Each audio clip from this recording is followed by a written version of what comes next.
Ya, Assalamualaikum warahmatullahi wabarakatuh. Perkenalkan, nama saya Krisna Dwi Andrianto dari kelas SA03 dengan NIM 1316084. Di sini saya akan menjelaskan tentang secara singkat apa itu PUEBI dan contoh-contohnya. Pengertian PUEBI ya. PUEBI atau Pedoman Umum Ejaan Bahasa Indonesia adalah sistem yang mengatur tentang ejaan yang menggantikan ejaan terdahulu, yaitu EYD, ejaan yang disempurnakan dengan memperhatikan penggunaan huruf, penulisan kata, serta pemakaian tanda baca. Sejarah singkat PUEBI. Dalam sejarahnya, bahasa Indonesia mengalami 5 kali penggantian tata cara penulisan atau ejaan, yaitu pertama pada tahun 1901, disahkannya ejaan Van Ophuijsen. Yang kedua pada tahun 1947, diubahlah ejaan Van Ophuijsen menjadi ejaan Suwandi. Yang ketiga tahun 1966, diubahlah ejaan Suwandi menjadi ejaan Melindo. Yang keempat tahun 1972, diubahlah ejaan Melindo menjadi ejaan yang disempurnakan atau EYD.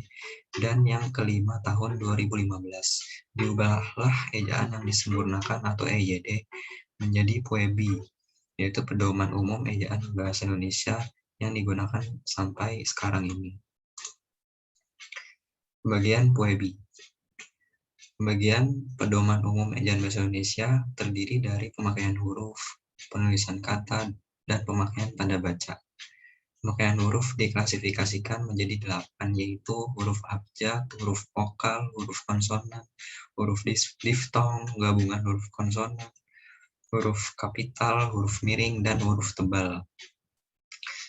Selain itu, dalam PUEBI membagi penggunaan tanda baca, yaitu terdiri dari tanda titik, koma, titik dua, tanda hubung, tanda pisah, tanda tanya, tanda seru, tanda elipsis, tanda petik tunggal, tanda kurung siku, tanda garis miring, dan tanda penyikat atau apostrof. Penggunaan huruf diftong ya.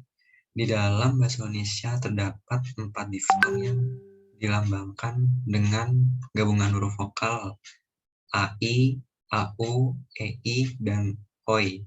Contohnya zaitun. AI ini adalah gabungan huruf vokal antara A dengan I. Kemarau. AU-nya itu adalah gabungan huruf vokal A dan U. Di survei, E dan I. Lalu boykot, gabungan antara huruf vokal O dan huruf vokal I. Penggunaan huruf kapital. Huruf kapital dipakai sebagai huruf pertama awal kalimat. Ya, contohnya, anak-anak sedang bermain layangan bersama-sama. Huruf A pada anak ini menggunakan huruf kapital. Huruf kapital dipakai sebagai huruf pertama unsur nama orang. Contohnya, Krisna Dwi Andrianto. K-nya besar, D-nya besar, A-nya besar. Huruf kapital dipakai pada awal kalimat dalam petikan langsung. Ya, contohnya, ibu berkata, ayo kita makan malam. Huruf A pada ayo menggunakan huruf kapital. Lalu huruf kapital dipakai sebagai huruf pertama nama geografi atau nama tempat.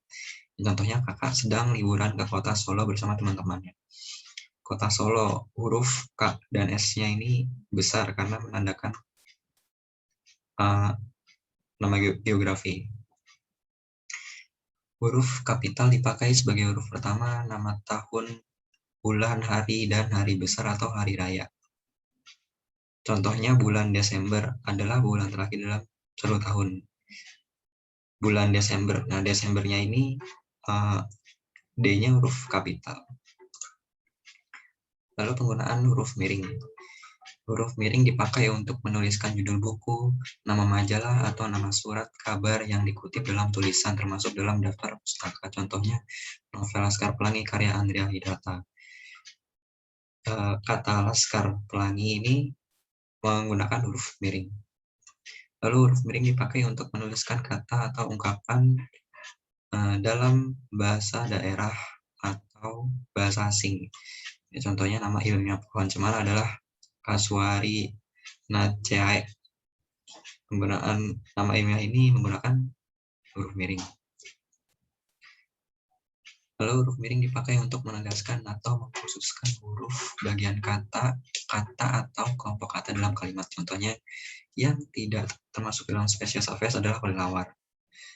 Yang tidak, nah tidak ini berarti bagian kata khusus, berarti digunakan huruf miring. Kata berimbuhan. Imbuhan itu terdiri dari awalan, sisipan, akhiran, serta gabungan awalan dan akhiran. Ditulis serangkai dengan bentuk dasarnya. Contohnya cari plus ditambah men, ya, menjadi mencari. Main ditambah ber menjadi bermain. Buang ditambah di sama dengan dibuang. Jual ditambah ter sama dengan terjual. Ya, contoh lainnya, ambil ditambahkan menjadi ambilkan, satuan, mereka pun, iyakah, dan seterusnya. Tulisan kata depan. Kata depan seperti di, ke, dan dari ditulis terpisah dari kata yang mengikutinya. Contohnya, Budi tinggal di kota Batam. Di ini dipisah dengan dari kata yang mengikutinya. Ibu sedang pergi ke pasar. Paman baru datang dari desa. Di, ke, dan dari ini ditulis terpisah. Lalu penulisan singkatan. Singkatan nama orang, gelar, sapaan, jabatan, atau pangkat diikuti dengan tanda titik pada setiap unsur singkatan itu. Contohnya STR. S ini menggunakan titik, lalu spasi, TR, titik lagi. Haji Udin, H menggunakan titik. Lalu singkatan yang terdiri atas huruf awal. Setiap kata yang bukan nama diri ditulis dengan huruf kapital tanpa tanda titik. Nah, contohnya NIM, Nimor Induk Mahasiswa, SMK, kepanjangan dari Sekolah Menengah Biru. Penulisan akronim. Akronim nama diri yang terdiri atas huruf awal. Setiap kata ditulis dengan huruf kapital tanpa tanda titik. Contohnya BNPB, Badan Nasional Penanggulangan Bencana, BMKG, Badan Meteorologi, Klimatologi, dan Geofisika. Akronim nama diri yang berupa gabungan suku kata atau gabungan huruf dan suku kata dari deret kata ditulis dengan huruf awal kapital. Contohnya AKABRI, Angkatan Bersenjata Republik Indonesia, Jateng, Jawa Tengah. Penulisan angka dan bilangan. Bilangan dalam teks yang dapat dinyatakan dengan satu atau dua kata ditulis dengan huruf, kecuali jika dipakai secara berurutan seperti dalam perincian. Contohnya, kakak membeli 2 ekor sapi untuk dikurbankan. Ya, kata 2 ini harus, angka 2 harus dituliskan dengan kata-kata. Paman mempunyai 25 koleksi buku pemrograman. Jika lebih dari dua angka yang ditulis dengan angka. Adik mempunyai 3 buku, 2 pensil, dan 4 menghapus. Ini yang berarti perincian harus ditulis dengan angka. Lalu bilangan pada awal kalimat ditulis dengan huruf.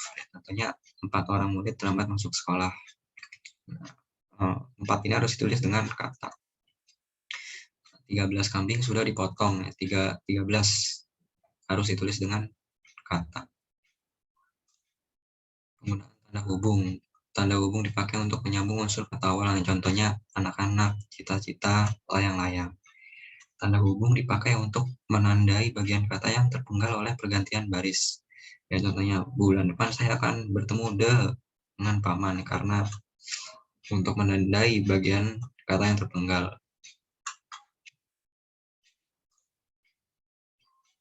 Baik, sekian saja presentasi dari saya, kurang lebihnya mohon maaf. Wassalamualaikum warahmatullahi wabarakatuh.